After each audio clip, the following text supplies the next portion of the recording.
السلام علیکم ورحمۃ اللہ وبرکاتہ۔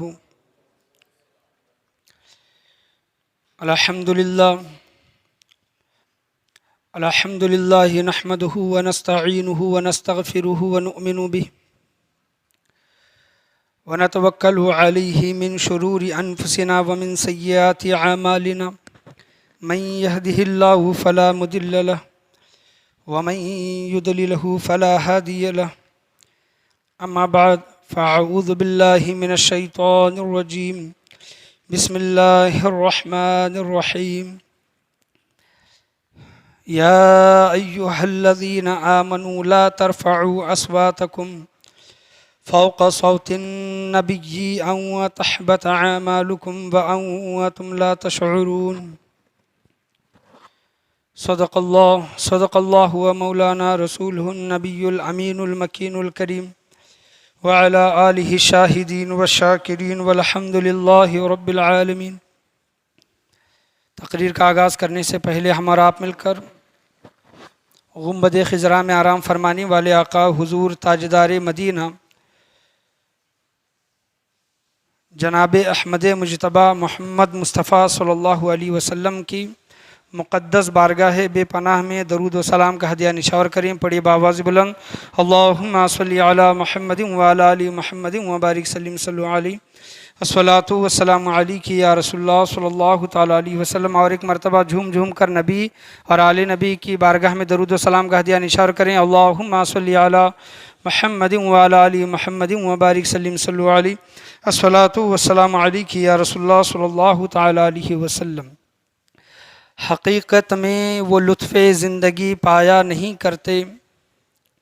حقیقت میں وہ لطف زندگی پایا نہیں کرتے، جو یاد مصطفیٰ سے اپنے دل کو بہلایا نہیں کرتے، جو یاد مصطفیٰ سے اپنے دل کو بہلایا نہیں کرتے۔ یہ دربار محمد ہے یہاں اپنوں کا کیا کہنا، یہ دربار محمد ہے یہاں اپنوں کا کیا کہنا، یہاں سے ہاتھ خالی غیر بھی جایا نہیں کرتے۔ ارے او نا سمجھ، ارے او نا سمجھ قربان ہو جا ان کے روضے پر، ارے او نا سمجھ قربان ہو جا ان کے روضے پر، یہ لمحے زندگی میں بار بار آیا نہیں کرتے۔ تو خطبے کے بعد میں نے جس آیت کریمہ کا شرف حاصل کیا، اللہ تبارک و تعالیٰ سورہ حجرات میں ارشاد فرماتا ہے اعوذ باللہ من الشیطان الرجیم بسم اللہ الرحمن الرحیم یا ایہا الذین آمنوا، اے ایمان والوں۔ یہاں پر اللہ تبارک و تعالیٰ ایمان والوں سے مخاطب ہے۔ یا ایہا الذین آمنوا لا ترفعوا اصواتکم فوق صوت النبی وتحبط اعمالکم وانتم لا تشعرون۔ یعنی اللہ تبارک و تعالیٰ قرآن مجید فرقان حمید میں ارشاد فرما رہا ہے، ترجمہ ہے کیا اے ایمان والو تم اپنی آوازوں کو، اے ایمان والو تم اپنی آوازوں کو نبی کی آواز سے بلند نہ کرو، نبی کی آواز سے بلند نہ کرو، ایسا نہ ہو، یعنی اگر تم اپنی آواز نبی کی آواز سے بلند کرو گے تو ایسا نہ ہو کہ تمہارے سارے اعمال ہی، یعنی تمہارے جتنے بھی اعمال ہیں، فرض ہو، نفل ہو، سنت ہو، واجب ہو، صدقہ ہو، خیرات ہو، نماز ہو، حج ہو، زکوٰۃ ہو، جو کوئی بھی اعمال ہیں، تمہارے تمام اعمال ایمان کے سمیت غارت کر دیے جائیں، ایمان کے ساتھ میں تباہ و برباد کر دیے جائیں، وَأَنْتُمْ لَا تَشْعُرُونَ، اور تمہیں ان کا شعور بھی نہیں ہوگا، اور تمہیں اس کا شعور بھی نہ ہو۔ تو یہاں پر اللہ تبارک و تعالیٰ نے لوگوں کو نبی کی بارگاہ کا ایک ادب سکھایا ہے۔ اللہ سکھا رہا ہے کہ نبی کی بارگاہ میں جب بیٹھو، نبی کی بارگاہ میں جب جاؤ تو کس طرح جاؤ، کس طرح بیٹھو کہ اپنی آواز بھی نبی کی آواز سے بلند نہ کرو۔ اگر تم اپنی آوازیں نبی کی آواز سے بلند کرو گے تو تمہارے تمام اعمال ایمان کے ساتھ میں ختم کر دیے جائیں گے اور تمہیں اس کا شعور بھی نہیں ہوگا۔ تو یہاں پر یہ آیت کا شان نزول، ایک صحابی رسول حضور صلی اللہ علیہ وسلم کی بارگاہ میں بیٹھا کرتے تھے، صحابی رسول تھے اور وہ کم سنتے تھے، ان کو کم سنائی دیتا تھا،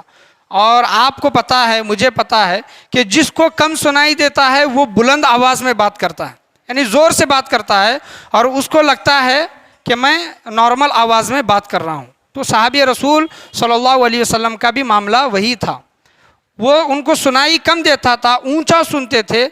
آپ صلی اللہ علیہ وسلم کی بارگاہ میں کوئی سوال کرنا ہوتا، کوئی بات کرنی ہوتی تو بلند آواز سے کرتے، یعنی نبی کی آواز سے بڑھ کر ان کی آواز ہوتی۔ تو اللہ تبارک و تعالیٰ کو یہ بھی گوارا نہیں ہوا،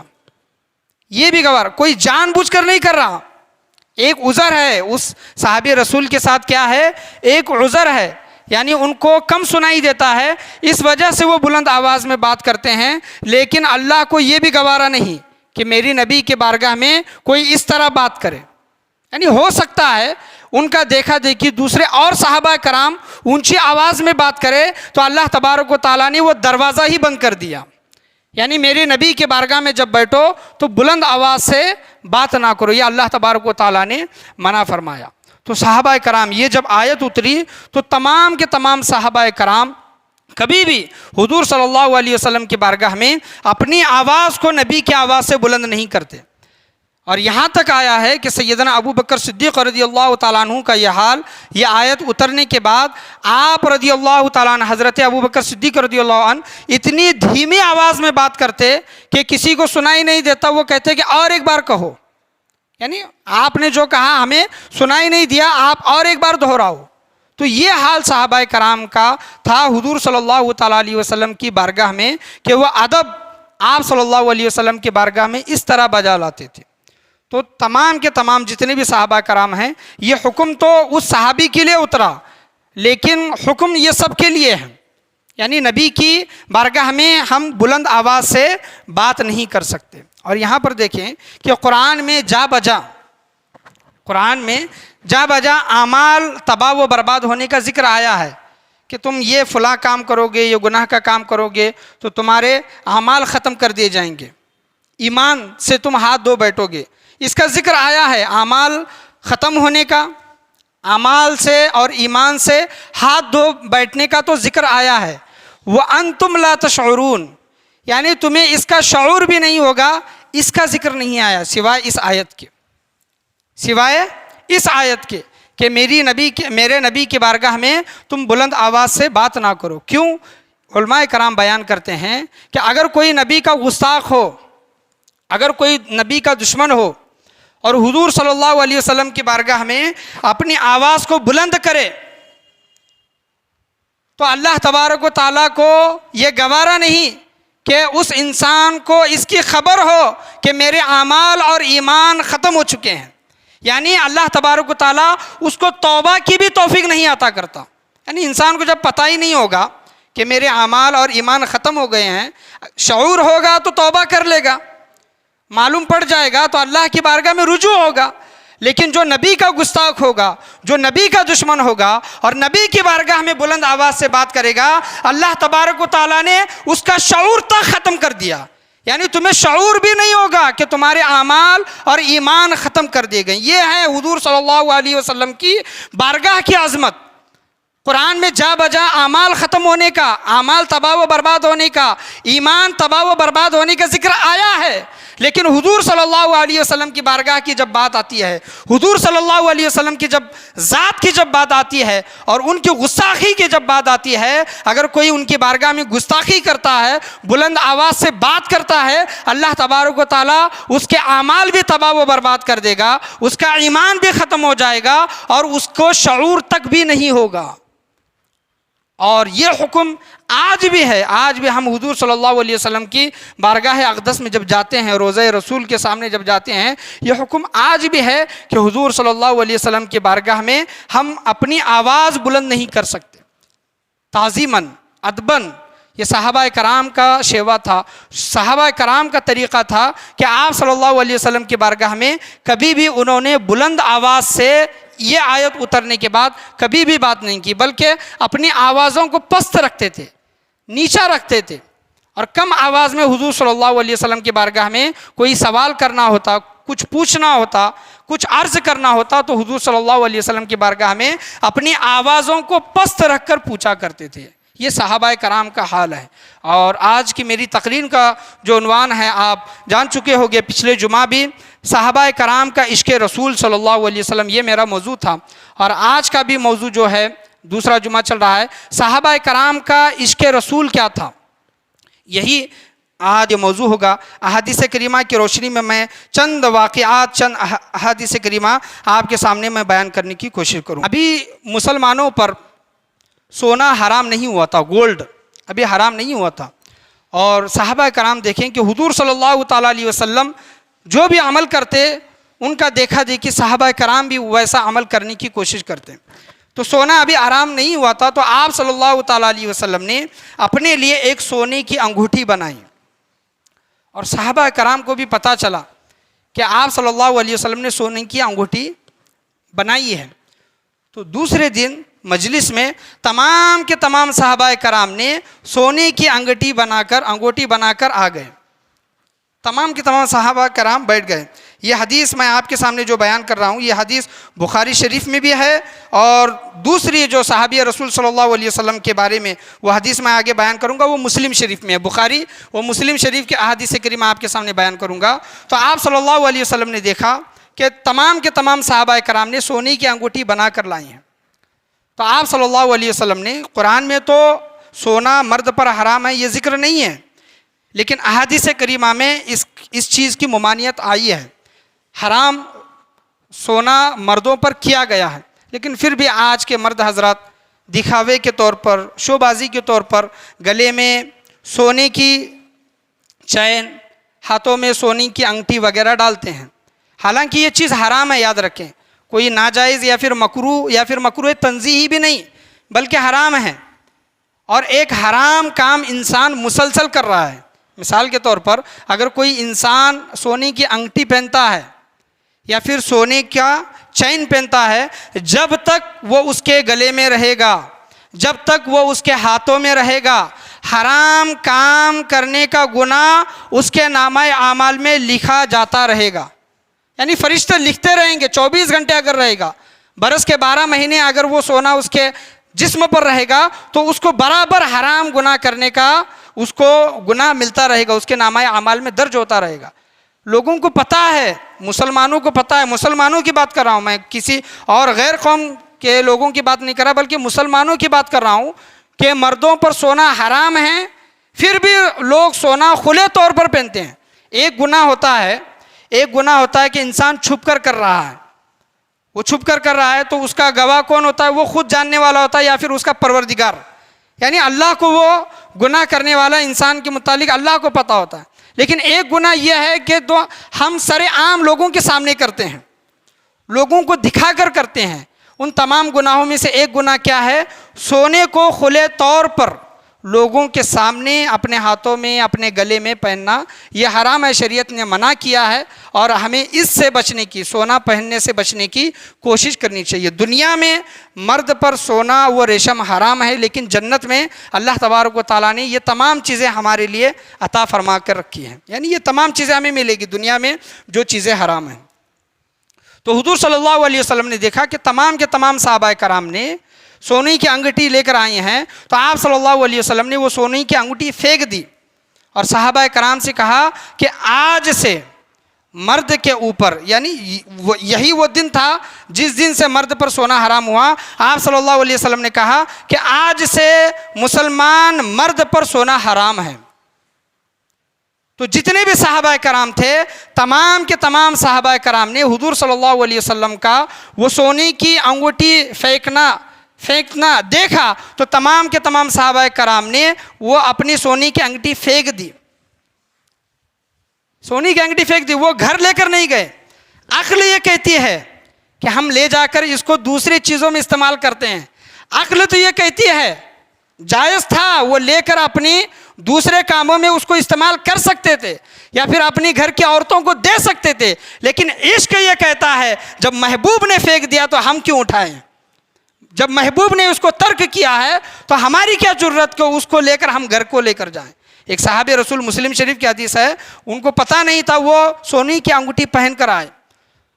تو آپ صلی اللہ علیہ وسلم نے وہ سونے کی انگوٹھی نکالی ان کے ہاتھ میں سے اور پھینک دی، اور اس صحابی رسول سے کہا کہ سونا مرد کے اوپر حرام ہے، اور آپ صلی اللہ علیہ وسلم وہاں سے چلے گئے تو صحابی رسول کے ساتھ ان کے ایک دوست دوسرے صحابی تھے، انہوں نے کہا کہ آپ صلی اللہ علیہ وسلم نے مرد پر، یعنی آپ پر تو سونا حرام کیا ہے، آپ کی بیوی پر تو نہیں کیا، لہٰذا یہ آپ اٹھا کر اپنی بیوی کو دے دیں۔ عقل یہ کہتی ہے کہ اس کا استعمال جائز ہے، لیکن صحابہ رسول صلی اللہ علیہ وسلم کا عشق یہ کہتا ہے کہ انہوں نے کہا کہ جب حضور صلی اللہ تعالیٰ علیہ وسلم نے اس چیز کو پھینک دیا ہے، دھتکار دیا ہے، ترک کیا ہے، تو میں یہ جرت نہیں کر سکتا، مجھے اس کی اجازت نہیں ہے کہ میں اس کو گھر لے کر جاؤں۔ یہ صحابہ کرام کا عشق رسول تھا، جو آپ صلی اللہ تعالیٰ علیہ وسلم کی اتباع و پیروی میں، محبت میں ہمیشہ زندگی گزر بسر کیا کرتے تھے۔ ہم اور آپ ہوتے یا پھر دوسرا کوئی اور ہوتا تو اپنی عقل دوڑاتا، یہ کہتا کہ مجھ پر تو حرام ہے، میرے گھر والوں پر نہیں، میری گھر کی عورتوں پر نہیں، چلو لے کر چلتے ہیں، اس کو دوسرے کاموں میں استعمال کرتے ہیں۔ لیکن جہاں پر عشق کی جب بات آتی ہے تو عشق یہ ہرگز گوارا نہیں کرتا کہ محبوب کوئی چیز کو ناپسند کرے اور ہم اس کو پسند کریں، یہ عشق کے خلاف ہیں، یاد رکھیں۔ اور شاعر یہ کہتا ہے، راہ کے ہیں، شاعر کہتا ہے کہ اس راہ کے ہیں آداب یہی، جو ان کی خوشی وہ اپنی خوشی، اس راہ کے ہیں آداب یہی، جو ان کی خوشی وہ اپنی خوشی، گر چاہیں اگر اپنی مرضی، گر چاہیں اگر اپنی مرضی، وہ عشق نہیں بیماری ہے، وہ عشق نہیں ہے بیماری ہے۔ پڑھیے ایک مرتبہ درود شریف، اللہم صلی علی محمد وعلی آل محمد وبارک سلم صلی علیہ، الصلاۃ والسلام علیک یا رسول اللہ صلی اللہ تعالیٰ علیہ وسلم۔ حضرت برہ رضی اللہ تعالیٰ عنہ، ترمذی و بخاری شریف کی حدیث ہیں کہ وہ فرماتے ہیں کہ حضور صلی اللہ تعالیٰ علیہ وسلم 14ویں چاند کی رات میں آپ صلی اللہ علیہ وسلم سرخ رنگ کا جبہ مبارک پہن کر جلوہ افروز تھے۔ حضرت برہ رضی اللہ تعالیٰ عنہ کہتے ہیں کہ کبھی میں 14ویں رات کے چاند کو دیکھتا اور کبھی سرکار دو جہاں صلی اللہ تعالیٰ علیہ وسلم کے چہرے مبارک کو دیکھتا، اور وہ حضرت برہ رضی اللہ تعالیٰ عنہ کہتے ہیں کہ خدا کی عزت کی قسم، وہ چاند میرے نبی کریم صلی اللہ تعالیٰ علیہ وسلم کے سامنے، چہرہ مبارک کے سامنے فیکا معلوم ہوتا تھا۔ یہ صحابہ کرام کا عشق، صحابہ کرام وہ تھے جن کو اپنا نام تک لکھنا نہیں آتا، لیکن یہ شعر و شاعری، ایسے جملوں کا انتخاب یہ کون کر سکتا ہے؟ جس کے اندر عشق ہوگا، جس کے اندر عشق ہوگا وہی ان جملوں کا انتخاب کرے گا۔ آپ صلی اللہ تعالیٰ علیہ وسلم کی بارگاہ میں حضرت کعب بن زہیر رضی اللہ تعالیٰ عنہ، یہ ابھی ایمان لے کر نہیں آئے تھے، فتح مکہ کے بعد یہ ایمان لے کر آئے، اور کعب بن زہیر رضی اللہ تعالیٰ عنہ یہ اسلام لانے سے پہلے حضور صلی اللہ علیہ وسلم کی یعنی خلاف میں اشعار لکھا کرتے تھے، اور کعب بن زہیر رضی اللہ تعالیٰ عنہ کے متعلق یہ حکم تھا کہ ان کو جہاں کہیں پاؤ قتل کر دو۔ جب فتح مکہ ہوا، ان کے بھائی وغیرہ ایمان لے کر آئے، حضرت کعب بن زہیر رضی اللہ تعالیٰ عنہ اپنے چہرے پر نقاب ڈال کر حضور صلی اللہ تعالیٰ علیہ وسلم کی بارگاہ میں آئے اور کہنے لگے کہ یا رسول اللہ صلی اللہ علیہ وسلم، اگر کوئی گنہگار شخص ایمان لانا چاہے تو اس کے لیے معافی ہے؟ تو آپ صلی اللہ علیہ وسلم نے فرمایا کہ ہاں، اس کے لیے معافی ہے۔ پھر فرمایا کعب بن زہیر نے، جو آپ کے خلاف اشعار لکھے، جو آپ کے خلاف بولے، اشعار لکھے، کیا اس کے لیے بھی معافی ہے؟ وہ رجوع کرنا اگر چاہے تو آپ صلی اللہ علیہ وسلم نے فرمایا کہ ہاں، اس کے لیے بھی معافی ہے۔ حضرت کعب بن زہیر رضی اللہ تعالیٰ نے کہا کہ یا رسول اللہ، کیا کعب بن زہیر کے لیے بھی معافی ہے؟ یعنی اس کے لیے تو حکم تھا نا کہ اس کو جہاں کہیں پاؤ قتل کر دو۔ تو آپ صلی اللہ علیہ وسلم نے فرمایا کہ ہاں، کعب بن زہیر کے لیے بھی معافی ہے۔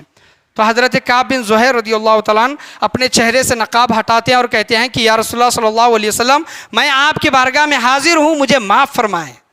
یا رسول اللہ مجھے معاف فرمائیں۔ تو آپ صلی اللہ علیہ وسلم نے اس کو معاف فرمایا، ان کو معاف فرمایا، اور انہوں نے کہا کہ یا رسول اللہ، اب تک میں آپ کے خلاف اشعار لکھتا تھا، یا رسول اللہ میں آپ کے لیے نعتیں لکھ کر لایا ہوں۔ سبحان اللہ! نعت پڑھنا، یہ جو لوگ فتوے لگاتے ہیں کہ نعت پڑھنا کہاں پر ہے، تو یہ نعت حضور صلی اللہ علیہ وسلم کے زمانے میں ایک نہیں، دو نہیں، بلکہ 35 صحابہ کرام حضور صلی اللہ علیہ وسلم کی شان میں نعتیں پڑھا کرتے تھے۔ ان کے رخسار کے متعلق، آپ صلی اللہ علیہ وسلم کے مسکان کے متعلق، چہرے کے متعلق، خود اللہ تبارک و تعالیٰ حضور صلی اللہ علیہ وسلم کی نعتیں، شان قرآن مجید فرقان حمید میں بیان کرتا ہے، ان کی تعریفیں اللہ تبارک و تعالیٰ قرآن مجید فرقان حمید میں بیان کرتا ہے۔ کعب بن زہیر رضی اللہ تعالیٰ عنہ کا وہ بڑا قصیدہ ہے، بڑی نعت ہے جو انہوں نے حضور صلی اللہ علیہ وسلم کی بارگاہ میں پڑھی، لیکن ایک اشعار پر حضور صلی اللہ علیہ وسلم بہت خوش ہوئے، اور اتنے خوش ہوئے کعب بن زہیر رضی اللہ تعالیٰ عنہ کے اس اشعار پر کہ اس اشعار میں یہ تھا کہ یا رسول اللہ صلی اللہ علیہ وسلم آپ تو نور ہیں، اللہ کی تلواروں میں سے ایک تلوار ہیں، ظلمت کو، باطل کو دور کرنے کے لیے آپ اللہ تبارک و تعالیٰ کے طرف سے نور بن کر آئے ہیں، یا رسول اللہ آپ کے اس نور کی برکت سے ہم نے فیض پایا ہے، آپ سراپا نور ہیں۔ تو آپ صلی اللہ علیہ وسلم حضرت کعب بن زہیر رضی اللہ تعالیٰ عنہ کے اس اشعار پر، اس جملے پر اتنے خوش ہوئے کہ اپنی کملی مبارک حضرت کعب بن زہیر رضی اللہ تعالیٰ عنہ کے کاندھے پر رکھ دی، سبحان اللہ، اور خوش ہوئے۔ آج بھی وہ کملی خلفائے راشدین کے دور سے چلتے ہوئے حضرت امیر معاویہ رضی اللہ تعالیٰ عنہ بھی وہ چادر حاصل کرنا چاہا لیکن نہیں ملی، لیکن خلفائے راشدین کے دور سے ہوتے ہوئے عثمانیہ دور حکومت، اور آج استنبول میں وہ آج میوزیم میں حضور صلی اللہ تعالیٰ علیہ وسلم کی چادر مبارک، کملی مبارک رکھی ہے۔ تو یہ آپ صلی اللہ تعالیٰ علیہ وسلم کے صحابہ کرام کی یہ شان تھی کہ آپ صلی اللہ علیہ وسلم کی بارگاہ میں ہمیشہ اس طرح بیٹھتے تھے۔ صحابہ کرام، علماء کرام بیان کرتے ہیں کہ صحابہ کرام جب حضور صلی اللہ علیہ وسلم گفتگو شروع کرتے، کوئی بیان شروع کرتے، تو صحابہ کرام کا حال اس طرح ہو جاتا کہ صحابہ کرام اس طرح بیٹھتے کہ گویا ایسے لگ رہا ہے کہ پرندے بیٹھے ہیں، پرندے نہ ہلتے نہ ڈلتے۔ اور صحابہ کرام حضور صلی اللہ علیہ وسلم کی بارگاہ میں ہمیشہ اپنے سروں کو نیچے رکھ کر آپ صلی اللہ علیہ وسلم کی بارگاہ میں بات کیا کرتے تھے۔ یہ صحابہ کرام کا عشق رسول ہے۔ بہت سے لوگ آج ہم ادباً تعظیماً جو حضور صلی اللہ علیہ وسلم کے نام مبارک پر انگوٹھا چومتے ہیں اور صلاۃ و سلام پڑھتے ہیں، یا پھر دیگر عشق نبی صلی اللہ علیہ وسلم میں جلوس وغیرہ نکالتے ہیں، تو اس پر فتوے نکالتے ہیں، فتوے دیتے ہیں کہ یہ عشق کیسا، یہ اعمال کیسے، کیا یہ اعمال احادیث کریمات سے ثابت ہیں،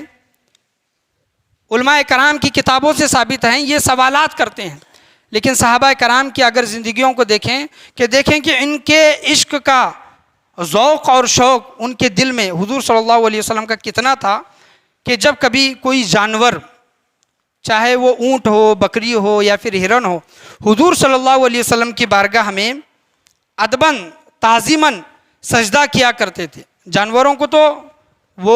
جائز ہے کہ جانور حضور صلی اللہ علیہ وسلم کی بارگاہ میں تعظیماً سجدہ کر سکتے ہیں، لیکن انسانوں کے لیے جائز نہیں ہے، تعظیماً سجدہ بھی جائز نہیں ہے۔ جب جانوروں کو، اونٹوں کو سجدہ کرتے ہوئے دیکھتے تو صحابہ کرام عرض کرتے کہ یا رسول اللہ صلی اللہ علیہ وسلم یہ تو جانور ہیں، یہ تو بول نہیں سکتے، یا رسول اللہ ان کا حق، ہمارا حق ان کے حق سے زیادہ ہے، یعنی ہم زیادہ حقدار ہیں یا رسول اللہ صلی اللہ علیہ وسلم، ہم آپ کو سجدہ کریں، تو لہٰذا یا رسول اللہ ہمیں آپ کو سجدہ کرنے کی اجازت دیں۔ صحابہ کرام یہاں تک حضور صلی اللہ تعالیٰ علیہ وسلم کو تعظیماً سجدہ کرنے کی اجازت مانگتی، یہ بھی احادیث کریمہ میں ذکر ہے، یہ چیزیں وارد ہیں۔ تو آپ صلی اللہ علیہ وسلم نے فرمایا کہ انسانوں کے لیے کسی نبی کو تعظیماً سجدہ کرنا، مجھے تعظیماً سجدہ کرنا جائز نہیں۔ اگر سجدہ کرنا جائز ہوتا تو میں سب سے پہلے عورتوں کو حکم دیتا کہ وہ اپنے شوہروں کو سجدہ کریں، یعنی شوہر کا مقام و مرتبہ بیان کرنے کے لیے آپ صلی اللہ علیہ وسلم نے فرمایا کہ اگر کسی انسان کو دوسرے انسان کے لیے سجدہ کرنا اگر جائز ہوتا تو میں عورتوں کو حکم دیتا کہ وہ اپنے مردوں کو سجدہ کرے۔ تو صحابہ کرام اس حد تک آگے بڑھ چکے تھے صحابہ کرام کہ سجدہ کرنے کی بھی اجازت مانگتے۔ ان کے دل میں ہمیشہ یہ تمنا ہوتی کہ جانور جب حضور صلی اللہ علیہ وسلم کی بارگاہ میں سجدہ کر رہے ہیں تو ہم تو ان سے زیادہ حقدار ہیں، لیکن آپ صلی اللہ تعالیٰ علیہ وسلم نے یہ منع فرمایا، اور یہ رہتی قیامت تک کسی کو بھی ہم تعظیماً سجدہ نہیں کر سکتے۔ لیکن صحابہ کرام جب کبھی آپ صلی اللہ علیہ وسلم سفر کے لیے، جنگ کے لیے کسی صحابی کو باہر بھیجتے اور وہ صحابی واپس مدینہ منورہ آتے تو ان کا صحابہ کرام کا حال یہ ہوتا. احادیث کریمہ میں یہ ذکر آیا ہے کہ صحابہ کرام سب سے پہلے حضور صلی اللہ علیہ وسلم کی بارگاہ میں جب پہنچتے تو حضور صلی اللہ علیہ وسلم کے ہاتھ مبارک کو، حضور صلی اللہ تعالیٰ علیہ وسلم کے قدم مبارک کا بوسہ لیتے. صحابہ کرام ہاتھ مبارک کا اور قدم مبارک کا بوسہ لے رہے ہیں. اور آج کوئی مرید اپنے پیر کے ہاتھ کا بوسہ لیتا ہے، اپنے پیر کے قدم کا بوسہ لیتا ہے تو ان پر فتوے لگائے جاتے ہیں کہ قدموں کا بوسہ لینا کہاں پر لکھا ہے. تو دیکھیں کہ صحابہ کرام کی زندگیوں کو دیکھیں کہ صحابہ کرام حضور صلی اللہ تعالیٰ علیہ وسلم کے ہاتھ مبارک بھی چوما کرتے اور قدم مبارک بھی چوما کرتے. تو کسی بزرگ ہستی کے قدم مبارک کو چومنا، ہاتھ مبارک کو چومنا کوئی سجدہ کرنا تو نہیں ہوا. سجدے کی بہت سی چیزیں ہیں کہ اگر آپ سجدہ کر رہے ہیں تو سجدے کی نیت ہونا، سب سے پہلے دل میں نیت ہونا ضروری ہے،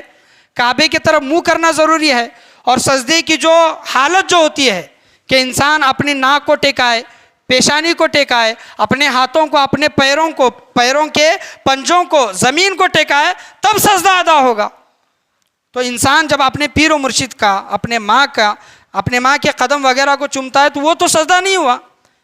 تو لوگ سجدہ کرنے کا فتویٰ کیوں لگاتے ہیں، شرک و کفر کا فتویٰ کیوں لگاتے ہیں؟ ان کو یہ احادیث کریمہ کیوں نہیں سمجھ میں آتی کہ صحابہ کرام بھی حضور صلی اللہ تعالیٰ علیہ وسلم کے قدم مبارک کو چوما کرتے تھے. آپ صلی اللہ علیہ وسلم کے ہاتھ مبارک کا بھی بوسہ صحابہ کرام لیا کرتے تھے. تو دیکھیں کہ صحابہ کرام کا عشق کا جو جذبہ، عشق کی جو حد تھی صحابہ کرام کی، کہ دیکھیں کہ انسان دنیا میں کسی سے بھی کتنی بھی محبت کرے، عقل اس کی اجازت نہیں دیتی کہ اس کا تھوک مبارک لے کر اپنے آنکھوں کو، اپنے چہرے کو یا پھر اپنے سینے سے ملے. کوئی بھی کتنا بھی انسان پیارا کیوں نہ ہو، چاہے وہ ماں کی شکل میں ہو، استاد کی شکل میں ہو، پیر و مرشد کی شکل میں ہو. کیا آپ نے کبھی کسی کو دیکھا ہے کہ کوئی پیر صاحب وضو کر رہے ہیں اور ان کے مرید ان کے وضو کا پانی لے رہے ہیں؟ پیر صاحب اپنا لعاب دہن زمین پر ڈال رہے ہیں، ان کے مرید یا پھر کوئی ماں اپنا لعاب دہن ڈال رہی ہے تو بیٹا وہ لعاب دہن لے کر اپنے چہروں کو مل رہا ہے، سینے کو مل رہا ہے. لیکن صحابہ کرام کی زندگیوں کو اگر دیکھیں گے تو صحابہ کرام حضور صلی اللہ تعالیٰ علیہ وسلم کا لعاب دہن بھی حاصل کرتے تھے، وضو کا پانی بھی حاصل کرتے تھے اور ناک کی تری بھی حاصل کر کے صحابہ کرام اپنے چہروں کو، اپنے سینوں کو اور اپنی آنکھوں کو ٹھنڈک پہنچاتے تھے. تو یہ دیکھیں کہ سب سے بڑی جماعت کس کی جماعت ہے؟ اہل سنت والجماعت. کس کا نام ہے اہل سنت والجماعت؟ یہ صحابہ کرام کی جماعت کا نام ہے. اور آج جو لوگ فتوے لگاتے ہیں یا پھر ان چیزوں کا انکار کرتے ہیں تو صحابہ کرام کی زندگیوں کو دیکھیں کہ صحابہ کرام کس طرح زندگی گزر بسر کرتے تھے. کسی کے اندر محبت ہوگی تو وہ محبت ایک عملی طور پر باہر آئے گی. میرے دل میں اگر کسی کے لیے محبت ہے تو میں اس کے محبت کے خاطر اس کے لیے کھڑا ہوں گا. اس کے لیے محبت ہے تو اس کے لیے بیٹھنے کے لیے جگہ کروں گا، کھانے کی چیزیں وغیرہ دوں گا. یہ محبت کا ایک مظاہرہ ہوگا. تو صحابہ کرام کی محبت کیا تھی یہ ان کی زندگیوں سے دیکھیں کہ صحابہ کرام صرف نمازیں نہیں پڑھا کرتے تھے، صرف روزہ،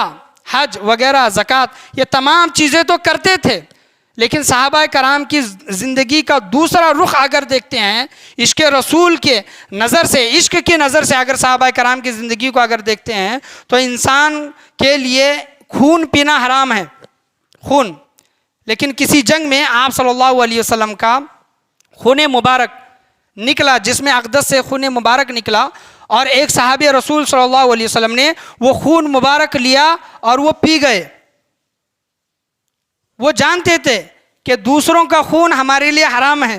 لیکن نبی کریم صلی اللہ تعالیٰ علیہ وسلم کے جس میں اطہر سے جو خون نکل رہا ہے وہ ہمارے لیے حرام نہیں، کیونکہ وہ صحابی نے سنا تھا کہ میرے اندر جس کا خون ہوگا، صحابی رسول نے سنا تھا کہ میرے اندر جس کا خون ہوگا اس پر جہنم کی آگ حرام ہو جائے گی. سبحان اللہ. وہ صحابہ رسول کا یہ عقیدہ تھا. اسی وجہ سے انہوں نے حضور صلی اللہ تعالیٰ علیہ وسلم کے جسم اطہر سے جو خون نکلا انہوں نے اپنے ہاتھوں میں لیا اور پی گئے اور کہنے لگے کہ یا رسول اللہ صلی اللہ علیہ وسلم میں نے آپ کا خون مبارک پیا ہے، لہٰذا اللہ تبارک و تعالیٰ مجھ پر جہنم کی آگ حرام کر دے گا. یہ صحابہ کرام کا عقیدہ،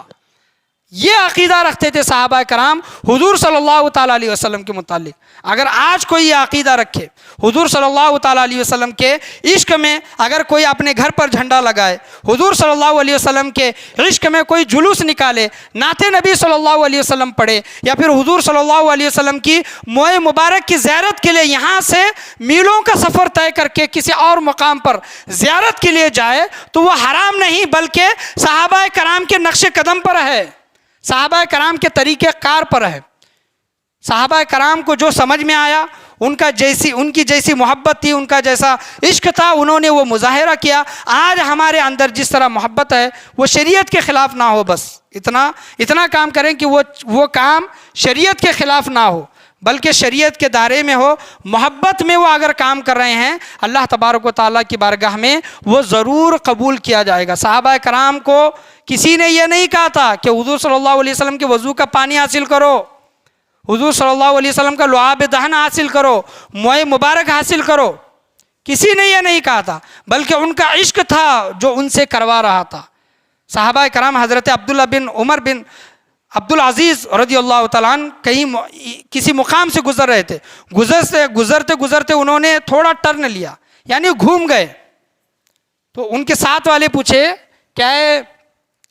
عبداللہ بن عمر رضی اللہ تعالیٰ عنہ، سامنے کوئی پتھر نہیں تھا، کوئی درخت نہیں تھا، آپ نے ایسے گھوم کے کیوں گئے؟ تو انہوں نے کہا، صحابی رسول نے کہا کہ مجھے پتہ نہیں، لیکن حضور صلی اللہ تعالیٰ علیہ وسلم کے ساتھ میں سفر کر رہا تھا، آپ صلی اللہ علیہ وسلم یہاں سے اس طرح گزرے تھے، میں اسی طرح گزر رہا ہوں. سبحان اللہ. یعنی عاشقوں کو وجہ کی ضرورت نہیں ہے کہ کیوں گھومے تھے، عقل سوال کرتی ہے کہ کیوں، عشق سوال نہیں کرتا کیوں، بلکہ میرا یار تو یوں گزرا تھا اس وجہ سے ہم یوں گزر رہے ہیں.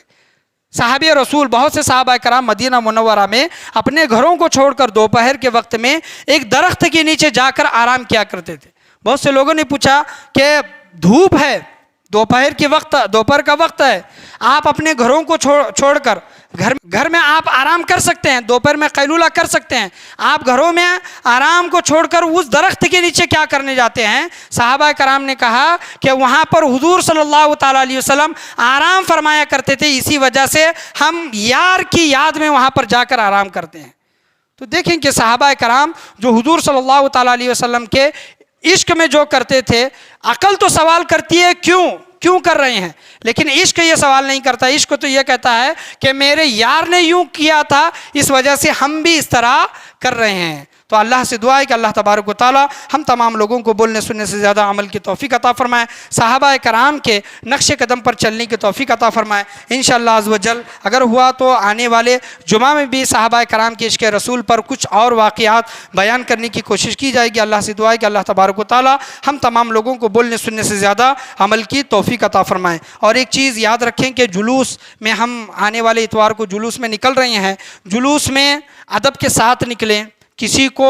ہماری وجہ سے پریشانی نہ ہو، کوئی ہماری وجہ سے تکلیف میں نہ پڑے. اور خاص کر جو نعرے وغیرہ لگاتے ہیں، غالباً اب تو وہ نعرے ختم ہو گئے، لیکن نعرے لگاتے ہیں اس کو بھی پڑھوائیں گے، اس کو بھی پڑھوائیں گے، یا پھر دیگر قوموں کے نام لیتے ہیں، تو اس شریعت اس کی اجازت نہیں دیتی. صحابہ کرام نے جو کچھ بھی کیا اپنی زندگی میں شریعت کے دائرے میں رہ کر کیا، شریعت کے باہر نہیں گئے. اور ہمیں بھی جو کرنا ہے، نعت نبی صلی اللہ علیہ وسلم پڑھنی ہے، تبرکات وغیرہ جو جلوس میں لوگ جا رہے ہیں، تو رزق کی بے حرمتی نہ ہو، رزق ویسٹ نہ ہو، اس کا بھی خیال رکھیں. اور خاص کر کے نعروں کا خیال رکھیں کہ ہمارے نعروں کی وجہ سے دوسرے لوگوں کو تکلیف نہ ہو.